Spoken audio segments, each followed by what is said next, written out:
Hare Krishna. Welcome back to the Mahabharata Characters series.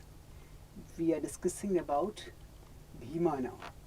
So Bhima, we discussed about the point of his overpowering Jayadratha and his sparing his life but then cutting his hair in such a way as to give him punishment which would be equivalent to death.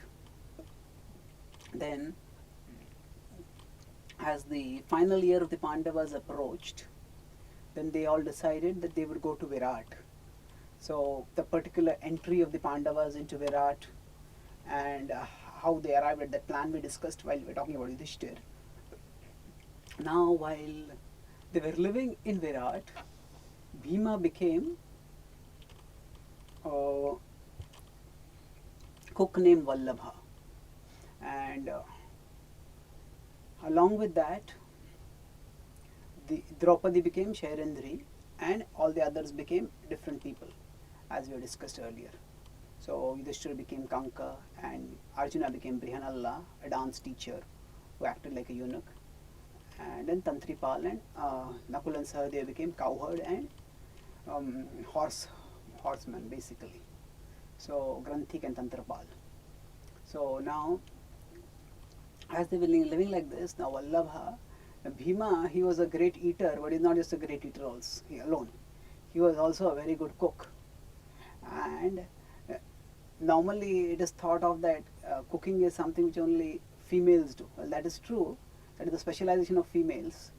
But the Pandavas were resourceful, and especially where there would be big, where a king's palace is there and where the huge amount of cooking is required.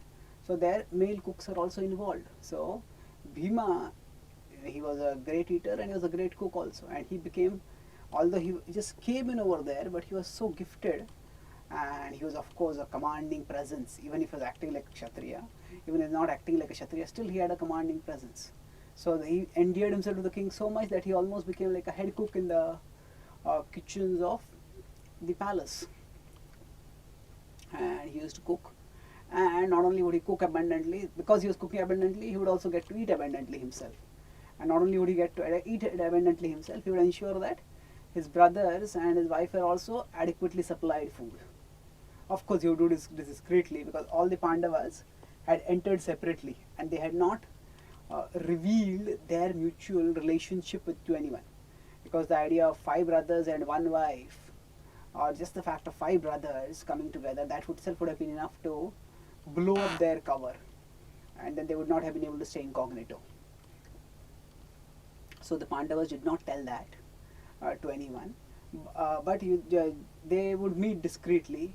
They had their own 5 names with Jaya, Vijay, Vijay, Jayat Sena, like that, and they would use those to call each other whenever there was an emergency. So Draupadi was serving as the maid servant of Sudeshna. Sudeshna was the king, was the queen of the king of Virat, who was also known as Virat. So was Matsyaraj, he was known as Virat. And at one time there was a wrestling competition, and there was a wrestling competition. There were wrestlers from their local kingdom as well as wrestlers from other kingdom who had come, and there was one wrestler, Jimmuta, who was extremely powerful, and he was from a visiting king from some other kingdom, and defeated all the wrestlers of the Matsyaraj. And the king of Matsya, the citizens of Matsya were feeling very morose. It's like, suppose some other cricket team comes to India, British team comes to England team comes to India, and English team defeats India in India. So India will want some batsmen to come and just bat so well that as the English bowlers are just taken to the cleaners, and then restores India to its, at least at home. So like that, the Matsya citizens and the Matsya king were feeling mortified, humiliated that here there's this wrestler who's come in our kingdom and he's defeating us. So they looked around, and then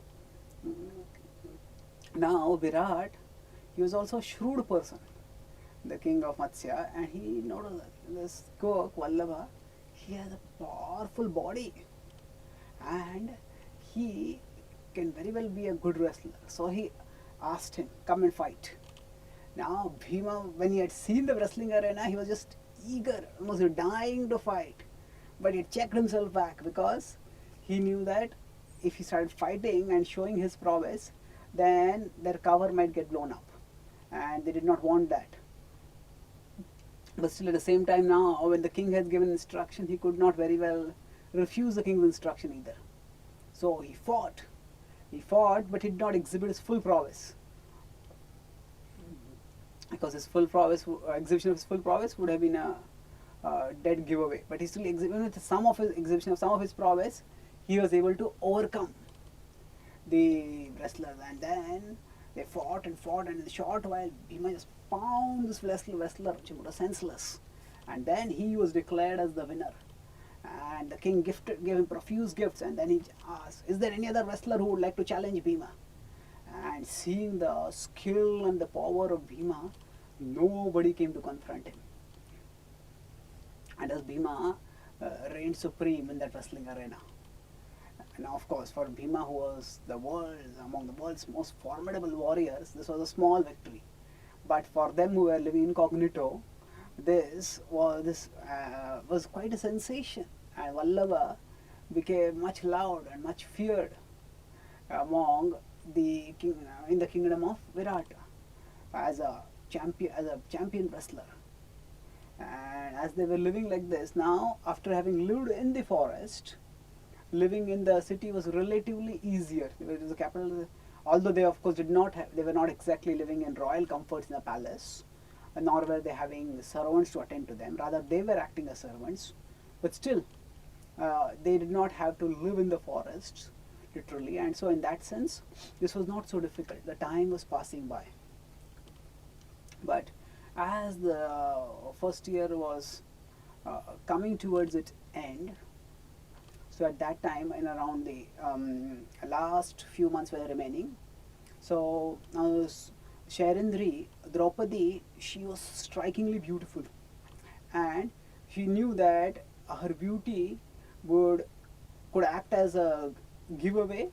Somebody might suspect that this is Draupadi, or even if that doesn't happen, somebody might start thinking that she might start having an evil eye towards her and start craving for her, and that could also create trouble.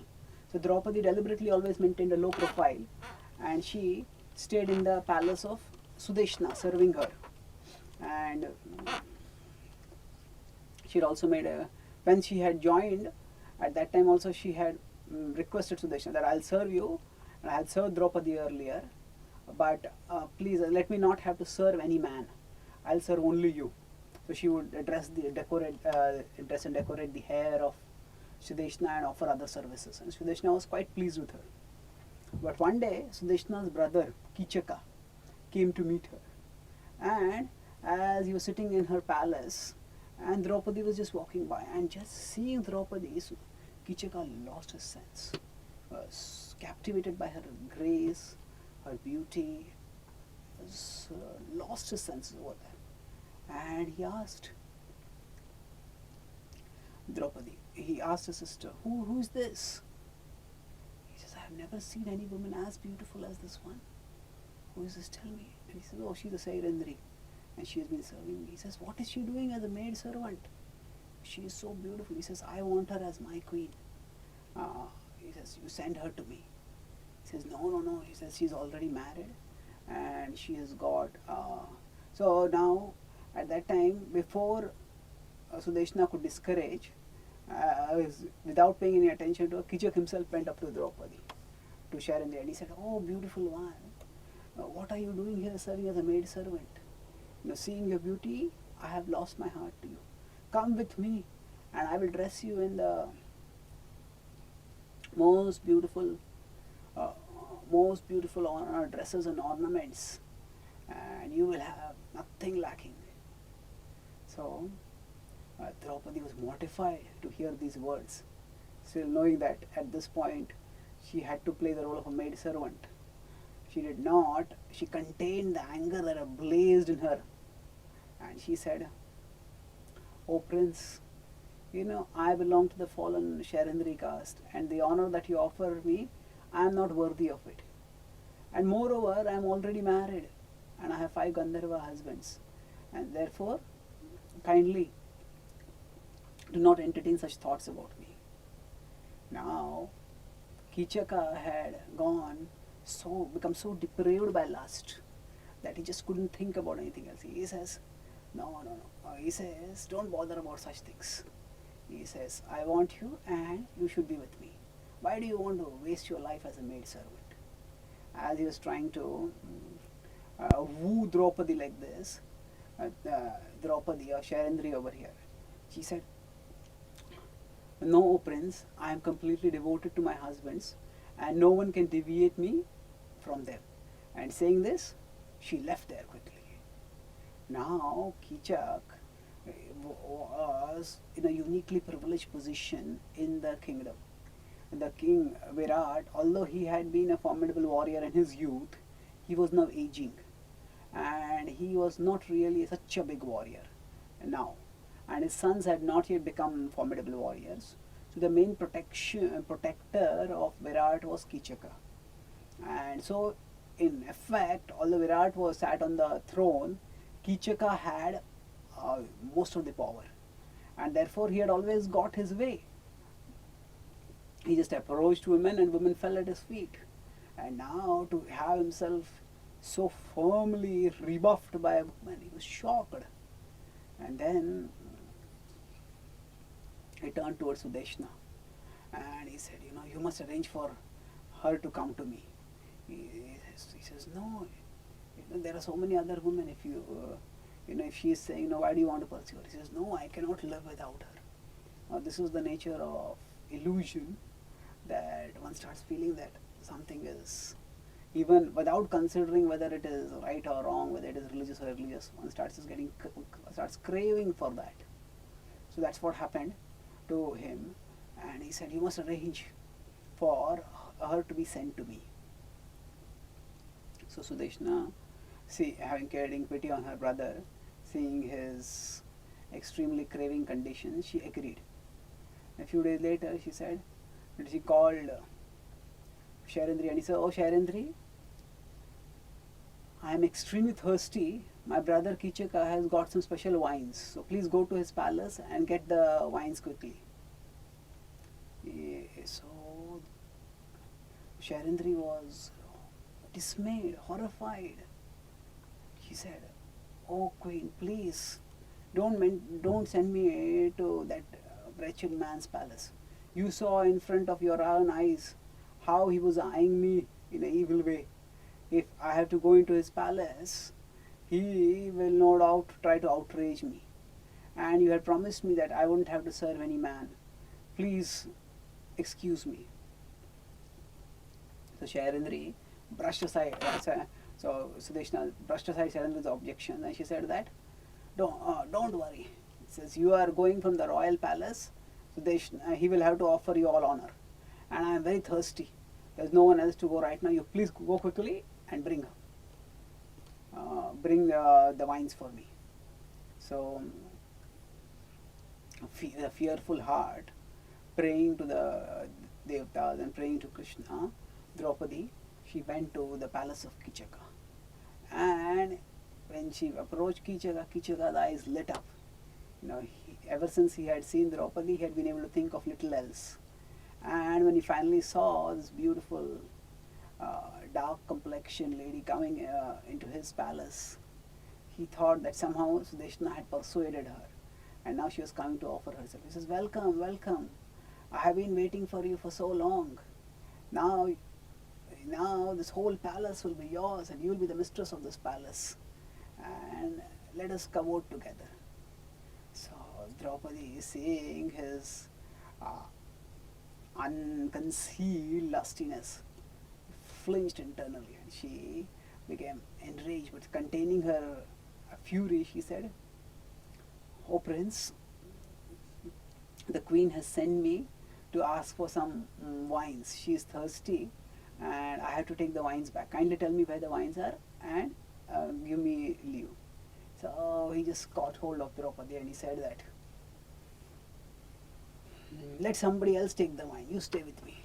So Draupadi tried to pull away from her, and he held her firmly. And Draupadi, realizing that she was in danger, she pushed even more firmly, and she slipped away from his grip. Now, and she started running. She ran out of the palace, and Kichaka ran after her. And Draupadi, realizing that she had no protector, she ran straight to the king's palace and into the king's assembly. And she ran to the king's assembly and begged for protection. And this was second time. Draupadi, first time, Asad Sabhaya. First time she had come to the assembly of the Kurus, and that time she had begged for protection. At that time she had been dragged in the assembly to be dishonored and disrobed. Now, this time, she had run into the assembly for protection, and again she would be disappointed. Again her mortification would continue. So, just before, as Draupadi had been going towards the palace of Kichaka, she had looked up at Surya and she had prayed, please, please protect me. So at that time Surya, seeing her fervent prayers, now Surya Dev was the father of Karna, and in that sense he had some affinity towards Karna, but he was also, he was not demoniac, he's a Devta, and in fact he's one of the Devtas through whom the knowledge of the Bhagavad Gita also comes. Imam vivasvate yogam proktamanam vivasvan manave praha manurikshvaka vebravit. So Krishna tells in 4.1 in the Gita that I give this knowledge to the Sun God. Sun God is a very enlightened person. He is also the guru of Hanumanji. So he is also the person who gave the Akshay Patra to Yudhishthir Maharaj, and Draupadi was using the Akshay Patra. So she knew that they come from the blessings of Surya Dev. So she prayed to Surya Dev, and Surya Dev, seeing her fervent prayer and her desperate situation, he appointed Rakshasa who would invisibly guard Draupadi. So as Draupadi ran into the palace, Kichaka ran after her, and Kichaka caught her, and as she fell, just to humiliate her further, Kichaka kicked her. Now Kichaka had been rebuffed twice by Draupadi, and he had to run publicly, and he felt enraged, and he just kicked her publicly again right in the assembly. And at that time, Yudhishthira was like the minister Kanka for Virat. So he was there in the palace, in the assembly, in the court of the king, and somehow at that time for some other work, Vallabha had also come. Now, when Bhima, as Vallabha saw Draupadi being manhandled like this, his rage knew no bounds. Now this was again like the same scene being reenacted. The way Dushasana had dishonored Draupadi, something similar was happening here. And he started grinding his teeth, and his fist started piercing into his own, his fingernails started piercing into his own palms as he clenched his fist, and flames started coming from his body, and he looked as if he would just pounce upon Kichaka and pound him to death.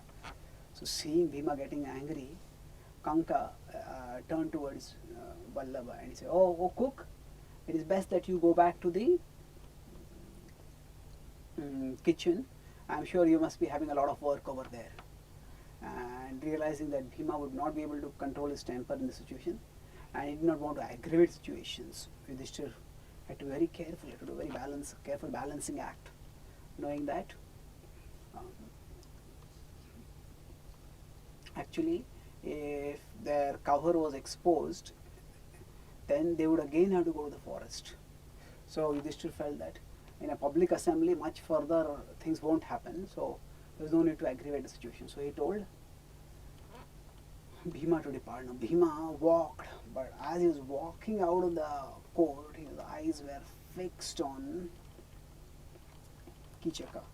And as Kichaka came again to catch Draupadi and humiliate her, at that time suddenly the Rakshasa who had been appointed by Surya to protect Draupadi hit her. The Rakshasa was invisible, and as he hit Kichaka, Kichaka fell on the ground.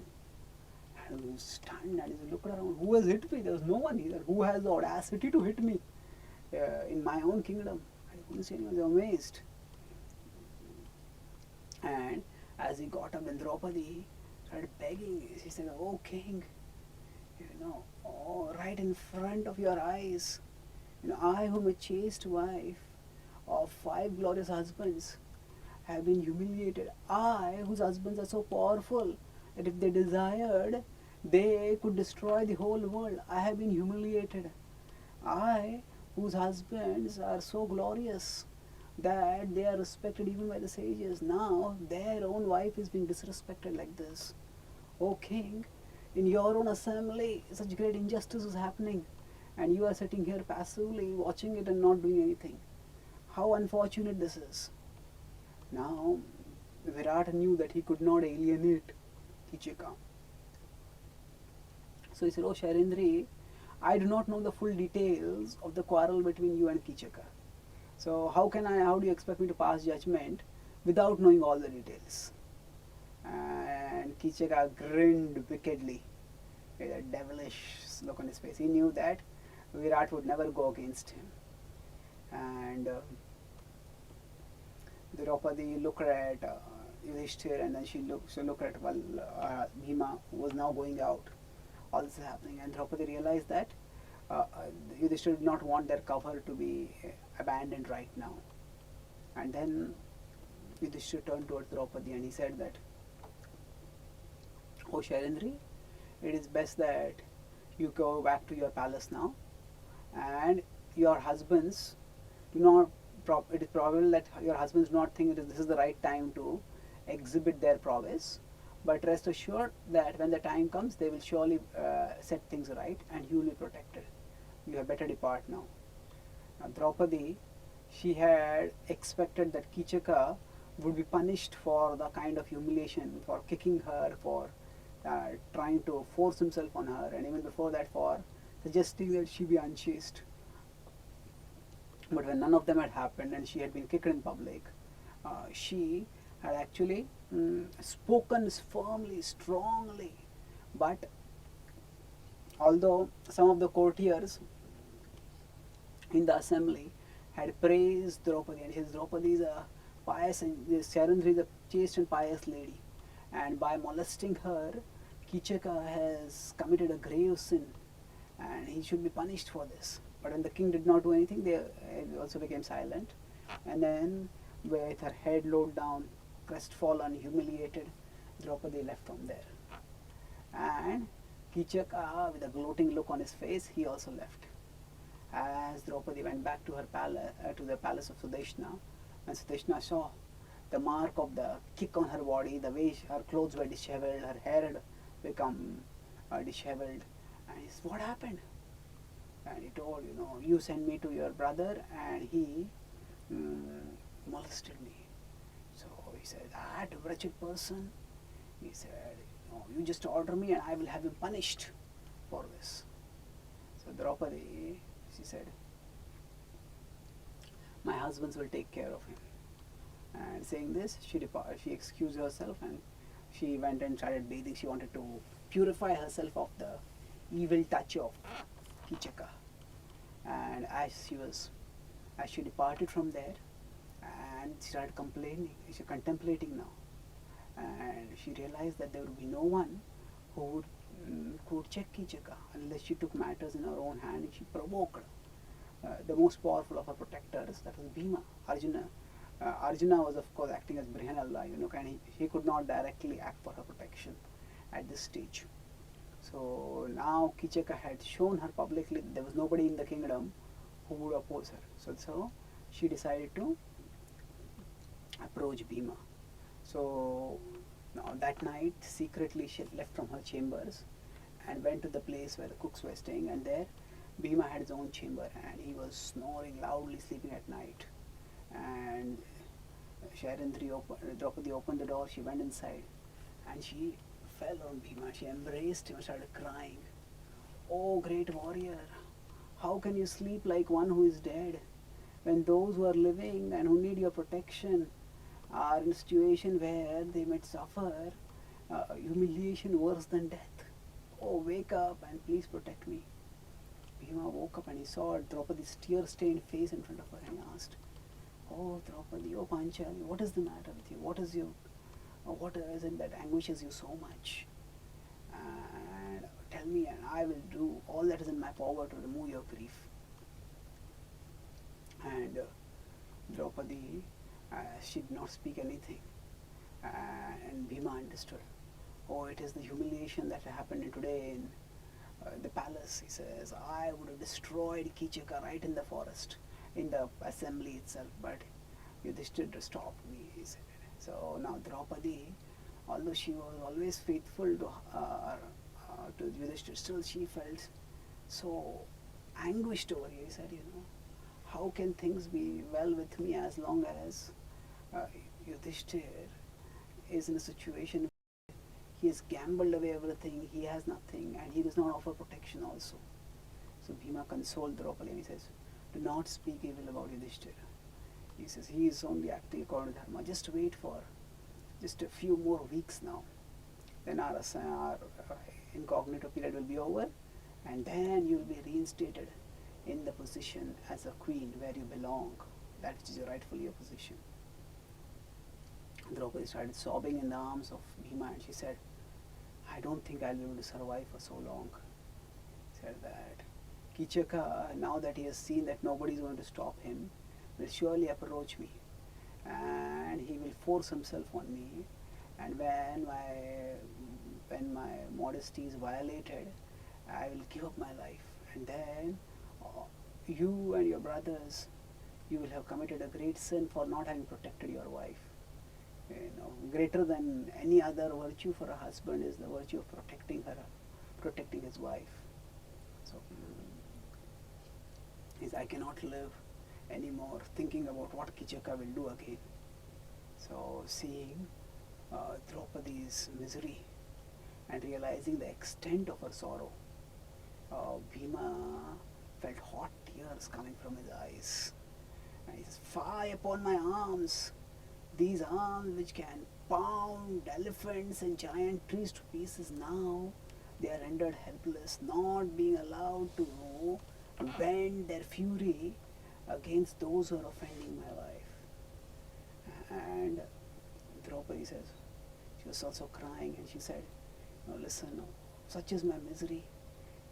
It is not that for myself I suffer, although I have to work hard like a maid servant, and although my hands now have calluses."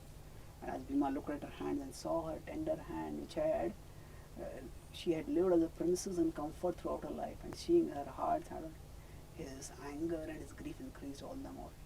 And Draupadi said, "But this is not what causes me the greatest grief." He says, "When I see Arjuna, who is the greatest of all Kshatriyas, acting like a dance teacher, acting as a eunuch, my heart's pain knows no limits. And when I saw Yudhishthira having to act like a servant of the king, my heart's grief overflows. And when I saw you acting like a wrestler for the entertainment of the king and his queens and the royal ladies, and as you fought with the wrestlers and you defeated them and they laughed, I felt my sorrow no bounds. And as you were fighting was going on, the fighting became fierce. In anxiety I fainted.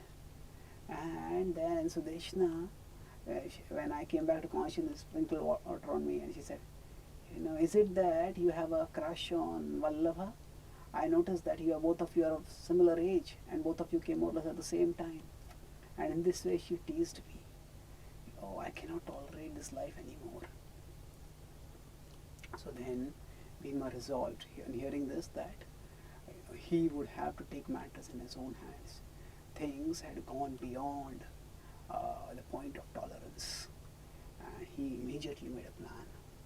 He said that I will arrange in such a way that Yudhishthira's purpose of ensuring that our identity not be revealed, that is taken care of, and also your purpose that you be protected and Kichaka be punished, that also be taken care of. Listen carefully, my plan now, and your desire will be fulfilled.